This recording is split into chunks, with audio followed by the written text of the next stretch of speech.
Daniel sat in his small apartment, staring at the list of goals he had written the night before. Learn guitar, start running, wake up early, read 10 books. It looked exciting, but it also felt impossible. He smiled for a moment and then sighed. Every January he made new plans, and every February he forgot them. That morning he whispered, maybe motivation isn't enough anymore. He wanted to change, not just dream. And deep inside, a quiet voice answered, then learn discipline. The next day, Daniel met his old friend Marcus, a former soldier who now ran a small gym. Marcus listened carefully and said, motivation is a feeling. Discipline is a decision. He continued, when I was in the army, we didn't wait to feel ready to wake up at 5 a.m. We woke up because that's what we had decided to do. Those words stayed in Daniel's head all day. That night, he set one small rule for himself. Wake up at 6 a.m. for 7 days, no excuses. The first morning was painful. The bed was warm, the room was dark, and his mind whispered, sleep 5 more minutes. But he remembered Marcus's voice and sat up. When his feet touched the cold floor, he smiled. It wasn't motivation, it was discipline. By the third day, Daniel's energy was low. He wanted to give up.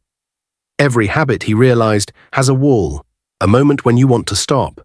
He stood in front of the mirror and said out loud, discipline isn't about feeling good.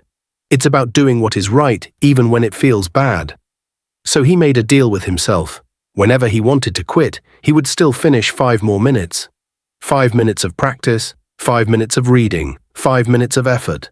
That small rule became his secret weapon. It turned impossible habits into manageable ones. Weeks passed. Daniel's mornings became predictable.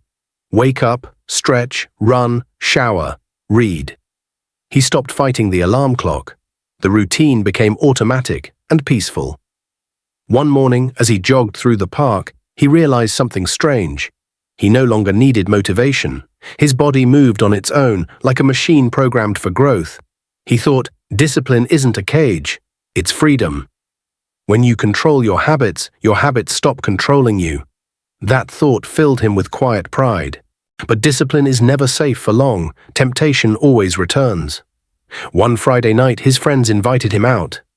Come on, skip the morning run, they said. You've earned a rest. For a moment, Daniel agreed. Then he remembered how many times he had said just one break in the past, and how each break had turned into a month. So he joined his friends, enjoyed the evening, but still set his alarm for 6 a.m. When the bell rang, his head hurt, his body resisted, but he went out anyway. The streets were empty, the air cold, but he was proud. He whispered, this is the moment when discipline is born, when nobody is watching, and you still show up. 3 months later, Daniel's life looked completely different. He had lost weight, finished 3 books, and could play simple songs on his guitar.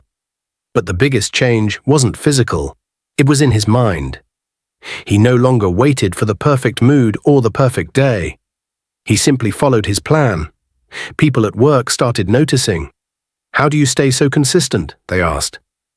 Daniel smiled and said, I stopped negotiating with my goals. He explained, discipline is like a muscle. The more you use it, the stronger it grows. And once it's strong, it carries you through everything. Then came the true test. Daniel's company suddenly closed. He lost his job overnight. For a few days, he felt broken. Old habits tried to return, sleeping late, wasting time online, doubting himself. But on the 4th morning, the alarm rang. 6 a.m. He lay there in silence. Then he smiled and said, nothing has changed. I still have a body to move, a mind to train, and time to use. He got up, ran through the grey dawn, and felt a strange sense of peace. Discipline, he realized, wasn't about success or failure. It was about identity, about who he had become.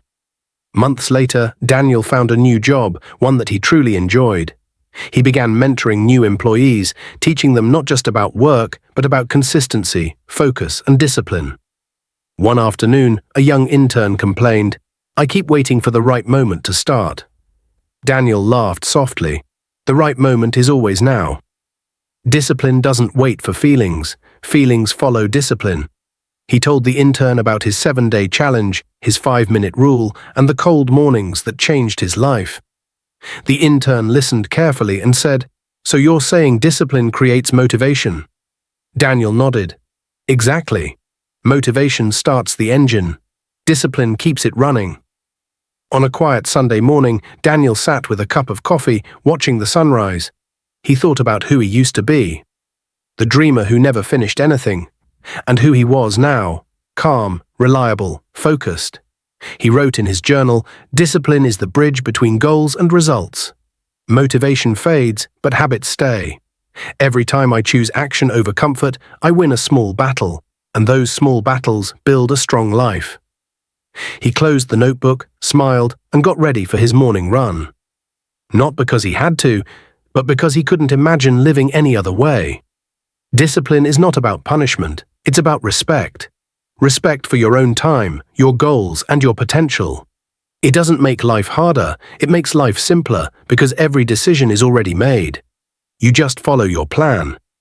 And the beautiful truth is this: anyone can learn it. You don't need to be talented or lucky. You just need to keep the promise you make to yourself every day. That is the power of discipline.